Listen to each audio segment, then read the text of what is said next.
Charlie and Joe, so nice to chat with you. And yes, Joe has been on my home office wall for years now. I've spoken to her for all of the after films. So Joe, so nice to chat with you again. It's been a year. And Charlie, nice to meet you.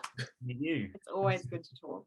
Yeah, always good to chat. Congratulations on this film. I saw it twice, absolutely loved it. So emotional. I thought you guys had a great brother and sister chemistry as Katie and Nate. And I'm curious how you guys got to know each other prior to filming in North Carolina. What did you guys do to kind of get to know each other and build that relationship? Charlie, I'll begin with you.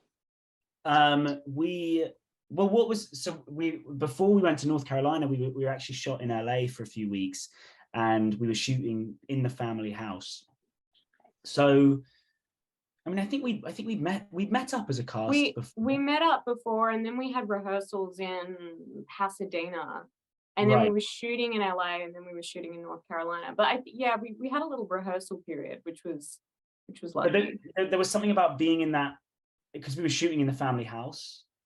There was something for me anyway that just actually, it meant that you immediately felt like a family, because you were moving from bedroom to bedroom to kitchen to living room. So it was just, that was a nice element to have. It helped, the environment helped. Yeah, Joe, in your opinion, how did you guys kind of like get to know each other? Did you do any type of like icebreaker games with the entire family? I mean, the cast is amazing. I don't think we did. I mean, I think we were just lucky we had a great cast, but also like, Charlie's such a great actor, and he's so good in this movie that it's not very difficult to have to play his mum or dad or sister or anything. So I think he made it very easy. Yeah, no, we did watch Eurovision. Thank you, by the way, Joe. Oh, yeah. Eurovision together. Yep. That's kind of fun. That sounds like a fun get to know you movie. I love that. Well, Charlie, your performance is exceptional in this. Like I said, I've seen it twice now. And how did you prepare to play a quadriplegic? What type of prep work did you do specifically for those scenes? I mean, there was a lot. I worked with this physical therapist called Nancy, who I suppose in a way taught me everything in terms of learning about the spine and the physicality of it, and what you'd be able to move, and nerve pain and spasms and all these things that I didn't know and was not privy to. And then there were a couple guys. There was Craig in LA and Ned in Boston, both quadriplegics with very similar injuries to Nate. So I spent time with them, and they told me about their life, and you just try and immerse yourself in it as much as possible, and just try and be as truthful as possible. I spent 2 weeks in the chair before shooting, went to Target, bought some t-shirts in it, ordered Postmates to the house, answered it in my wheelchair, things that I just thought would provide an interesting, I want to see how that person will behave, when they answer the door, and small things. Yeah, just trying and doing normal life things. I absolutely love that. What an interesting way to prep. I love that you got the chance to work with a real capuchin monkey. That has to be kind of unpredictable on set, though, working with real animals. So were there any kind of happy accidents that happened with the monkey on set? And first of all, what was the monkey's name that you worked with? The main monkey's name was Ali. And I remember one time, this was the day we were shooting at the diner, there was a happy accident that she did what she was meant to do, I think, on the first take. And usually it takes a little bit of time. This was when I think there was a van, and the monkey was in the van, and they were like, she's not going to get out, she's not going to go in the cage. And she did it on the first take. And I just felt so proud. Yeah, I know you do feel proud. Like you really do feel proud. I don't know. I felt like I was her acting coach for the whole thing, even though she was a far better actor than me. But there was one day where she had to sit on the bed, just sit on the corner of the bed, and she laid out like, like paint me one of your, like, with the little hand. Like she had a hand up, and she was just lying on the bed like that. And the director was just like, film it. That probably did happen a lot. She's doing something kind of cool, and they're like, let's get it on tape. Yeah. Well, that's why they changed the title of the movie. It was The Evolution of Nate Gibson, and then they changed it to Gigi and Nate. And I think because she realized she was a star and she just wanted higher billing. Yeah. I actually did forget. I do remember that because I remember seeing the behind the scenes when you guys were filming, and I do remember that being the original title. So that's really cool that that had to deal with the title change. Joe, in the movie, your character Katie, at one point, she gets offered a job where she potentially has to move away from her family, and she's very nervous about it. In your careers, is there a particular role or project where you especially felt nervous to take on or have like a little bit more anxiety to take on? Maybe it was this role, maybe it was something else, but Joe, I'll begin with you. Have you had like a similar moment like that?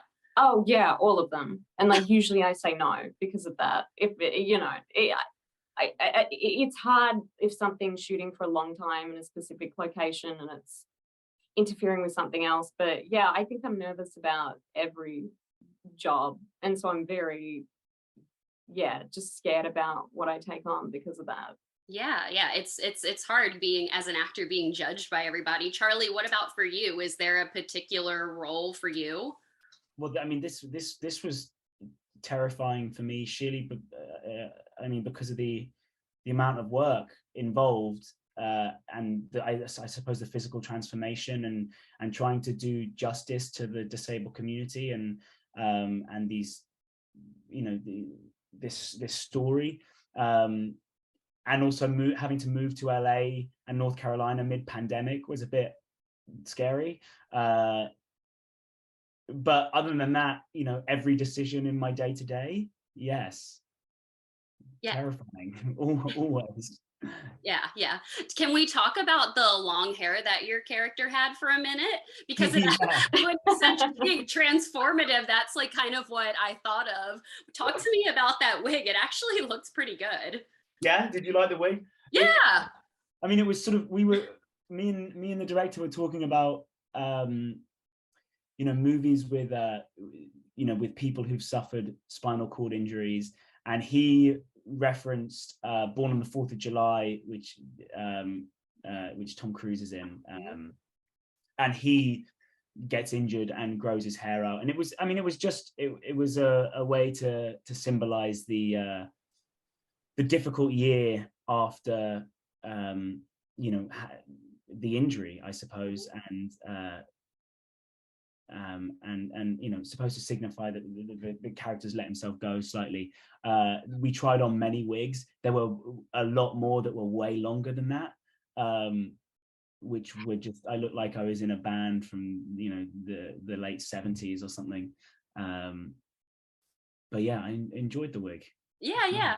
And Joe, can we talk about Katie's work like cowgirl outfit? Tell me you kept at least a piece of that costume. No, I didn't. I mean, I don't think it was offered, but I remember we wanted her to work a job where she had to like wear a ridiculous outfit. And I think originally it was like a fish and chip shop, and then it was like, there was a lot of different options that we tried, and we were trying to find the most silly outfit that we could that was still authentic to where they were living, and it would make sense for her to work there. Yeah. It was a fun outfit. It was a fun outfit, and especially when you guys are having that very intense scene outside of the house party, which is also super emotional. Having her be in that outfit was really, really like kind of fun. Yeah, I think that was the idea that I think Nick had, just to bring some kind of levity to it and realness to it, because it doesn't always happen that like when you have the intense conversations you're dressed appropriately. Yeah, no, 100%. Well, Joe, obviously I've spoken to you so many times before for playing Tessa in After. As an actress, when you're taking on a role over multiple films and you get to step back into the character and you know that you're gonna be doing this, do you approach that type of character differently than taking on a role with a character that has, you know, a 2-hour mark? How do you take on those types of roles the same, or is it a different approach knowing you'll have a longer time frame with the character? Yeah, I think usually if you're being offered something and there's multiple films or, you know, like longevity involved, my experience has been it's often based on something and there's source material. So I think that the difference for me would be there's more source material to get into and to read to make sure that you're ready for the commitment and that it's something that you want to be a part of long term. And so I think the difference with just a film where you have a 2-hour runtime is like the only thing you really need to look at is that one script, because after that it's done.